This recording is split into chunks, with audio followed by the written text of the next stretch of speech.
Gusto ko lamang pong sundan yung kahilingan po ng ating mahal na kapatid at Senador Jinggoy Estrada patungkol po sa kahilingan namin, sa resolusyon po namin patungkol po kay dating Pangulo Rodrigo Roa Duterte.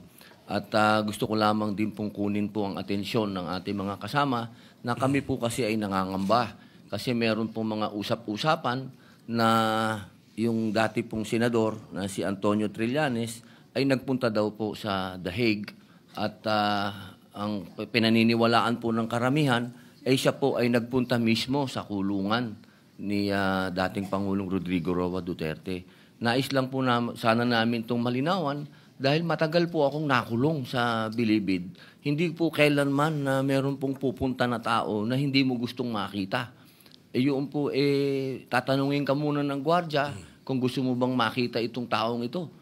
Yun lamang po, gusto lamang po naming malinawan kasi meron na pong matinding sakit si Tatay Digong. Sa kasalukuyan po, siya po ay meron ng tinatawag nating early signs of dementia. Kaya sana lang po malinawan po namin to. Maraming salamat po, Ginoong Pangulo.